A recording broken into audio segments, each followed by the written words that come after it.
right, welcome back. It's time for Extra Time, and we're getting straight into the Nedbank Cup action. And we got two matches to start out with. We're going to be starting out with what happened as far as the Mamelodi Sundowns game hosting Kaizer Chiefs. And it starts early on in the game with what you expected. Sundowns exerting the pressure. I think Peter Shalulile, when he leads that attack, you're expecting pressure from him because he's the man that triggers that press. Up top, he had Reyners with him. It's a lovely ball from Allende to find Reyners.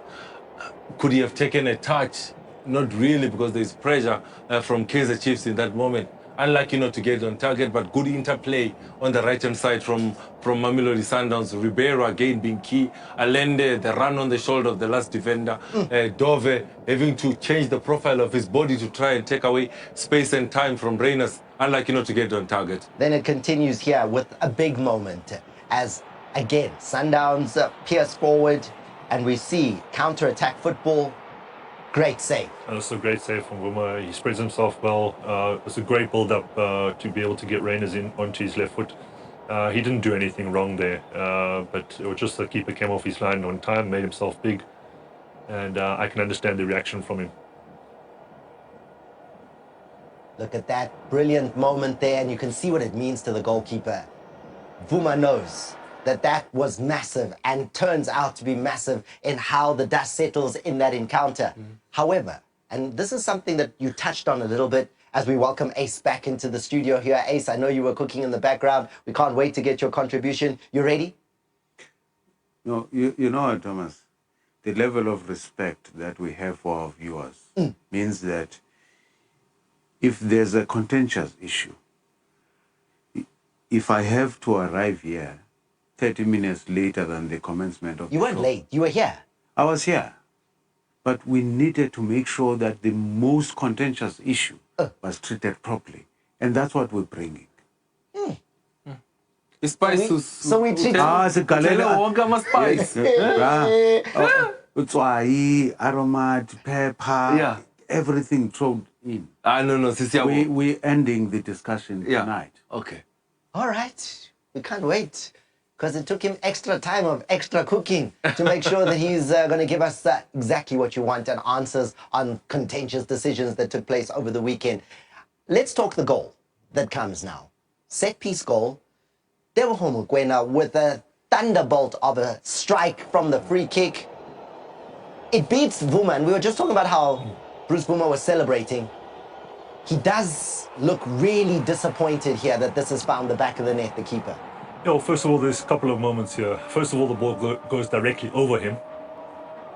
Second of all, he's standing 1.5, maybe 2 meters off his line. So because the free kick is close to the box, that means that he's got even less time to react. So I would have had him standing a bit closer to his goal line, just to give him an extra split second to react. And if you see the shot again, when the ball goes directly over him, his foot is still planted on the ground. So it means that he's reacted late to the jump. So Mokoena has hit it quite hard. But as you see, it's gone directly over him. So if he was standing a little bit further back towards his goal line, and if he had jumped at the right time, I think he misjudges the speed of that. He probably could have done better, certainly. I go the other way. Well taken free kick. Great power, good placement, and inch-perfect technique. What's the placement? Okay, let's just talk about that. No. Placement, that was dead center of the bali, boy. Center of the goal. Placement is a corner. My man, it kisses the underside of the crossbar. Yeah. And the power from Tebogo. Also give credit to Tebogo to say a well-taken set piece, boy. Absolutely, he's hit that with absolute thunder. Yeah. But Matthew's also making other points to saying, keeper could have done better.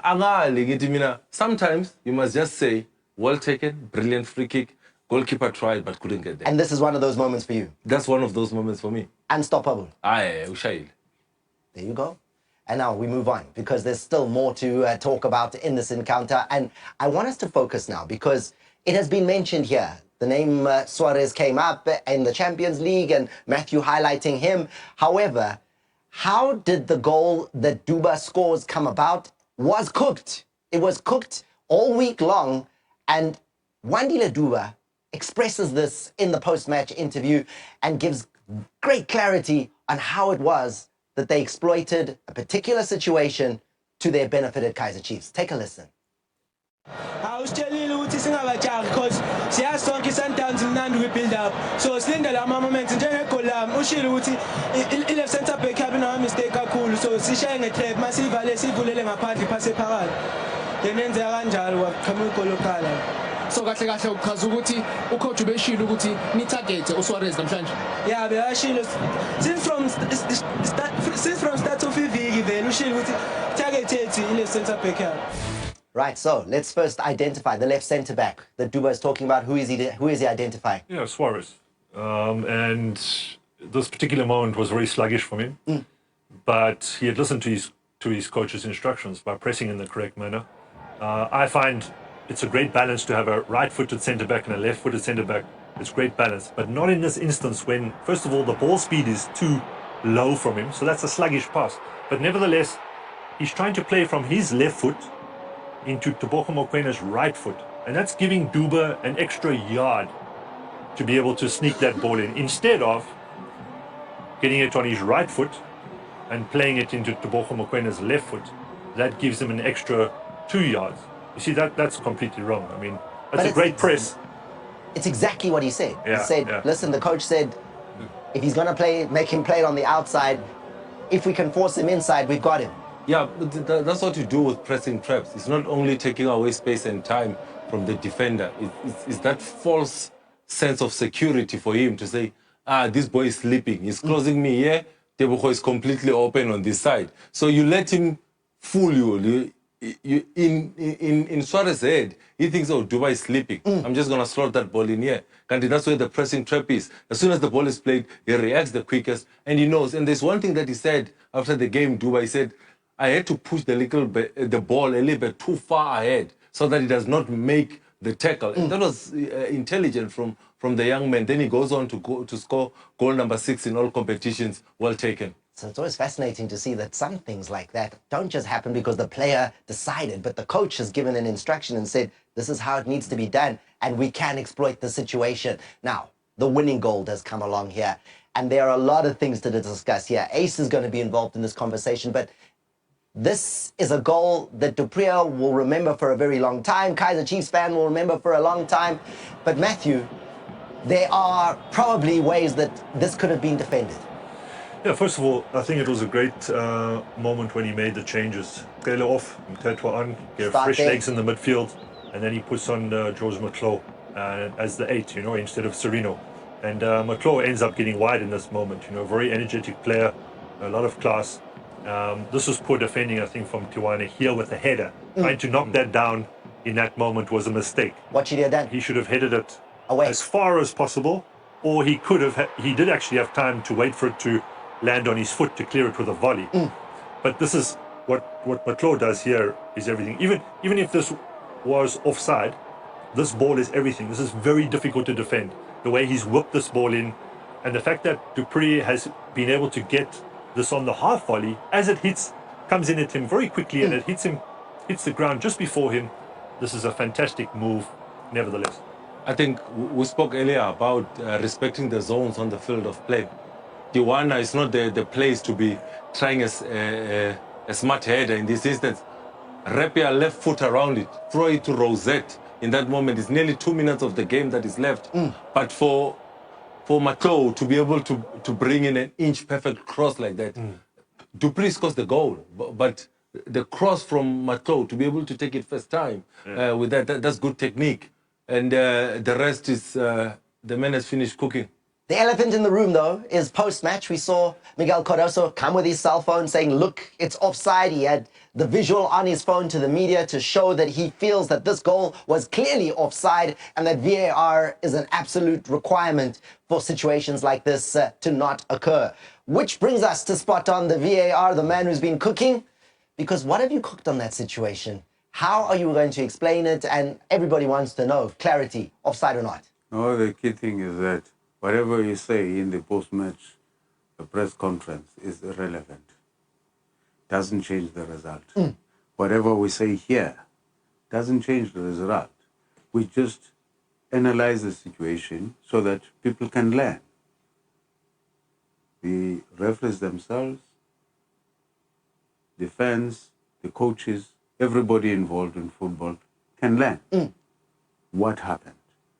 All right? Now, I've seen so many lines being drawn all over the place, some of them squiggly and all of that. And we accept the drawing of lines. But on this show, we go further. We go distance. We measure the actual distance of the attacker at the moment that the ball is kicked towards him. What was the distance between the attacker and the goal line? What was the distance between the second last defender and the goal line? That's what we're going to show. Because if the attacker is closer to the goal line than the second last defender, then it's offside. So we need to get to that point. We can't be drawing lines and then discussing whether the lines are parallel or perpendicular. We need to measure the distance. And we have the pleasure here of having the instruments to measure such distances. It's a measuring. You are going further than VAR. No, we're going further than VAR. VAR only uses lines. When I was on your tape. Tina, CT. What was the distance in meters? Show us, because the build-up is nice, Mara, but it's the finish that's count. Let's go to it. Let's go. And you know, we must have pity on the assistant referee, because as a football person, the assistant referee at that moment, look at him at the bottom of your screen. Any football person at that moment, when the ball is kicked, he's there. He's looking at it, and he expects that to be defended before that kick. Because there was a lot of possession by the defenders, and he expected it to be kicked out. Now, he's not in the correct position. That's where the actual offside lies in. And you can see what the assistant referee sees is across the line across the line that we are drawing. At an angle. And what he sees is a striker in an onside position. That's what he sees. But now, the distance between the striker and the goal line is 10.4 meters. The distance between the defender and the goal line is 10.9 meters. Who is closer? The one who is 10.4 meters. 50 centimeters. It's simple. Very simple mathematics. Very simple. The striker is closer to that goal line than the second last defender. And that's all that matters. The law is clear, Thomas. If the attacker is closer to the opponent's goal line than both the ball and the second last defender, that attacker is in an offside position. And if he gets involved in active play, then the flag must come up. We're keeping that line from the head of the assistant referee so that you can see why he was not able to pick it up. It is a close decision, though. Very close. When you look at it in real time, it is not as blatant as people are trying to make it out to be. The assistant referee is human. He was caught for pace. His football mind told him that the defenders would kick that ball out. So that's why he was just half a meter away from the offside line. That was offside, should have been picked up as an offside. It was not a legitimate goal. It was given as a goal, incorrectly so. I see a tweet there that says that maybe the guys will get a chance to play Real Madrid. They're talking about Kaizer Chiefs there, so they're listening to you. Marba text. They're looking at some other fixtures a little bit later down the line. Now, there was a fight in the game, Ace, and this one needs your assessment as well, because I saw jerseys torn and I saw a big decision that needed to be made by the referee, and I just wondered when it happened, how many cards? Because the incident happens along the line and people are pushing and shoving everywhere, and he only gives one eventually. No, look, in situations like that, as a referee, you make a decision. You pick your culprit. But the culprits kept adding and adding and adding. No, you pick your culprit. And there should have been more than one culprit. There should have been more than one culprit, because when that happened there, the culprit that ultimately receives the yellow card is a legitimate culprit, okay? But there should have been a culprit from the opposition as well. But you know... Do all those pushes require a card? No, not all of them, because some of those pushes, when you interpret them, you're saying they are pushing because they're trying to break up the fight. So as a referee, you pick your prisoner and you show the card. But for me, it's not even what happened there, because you see, you've got to have a second culprit beyond the one that ultimately was shown the yellow card, okay? The one that lay down there. But for me, the biggest problem is when a player whose jersey was pulled and the jersey had no problem. Now, because he wants to create a situation where he can point to the referee and say, you know what? But okay, fine. No, I agree with you. That's why I'm saying that culprit should have received a yellow card as well. But he made it worse. Wenzani? I need to monitor referee. But nami pega.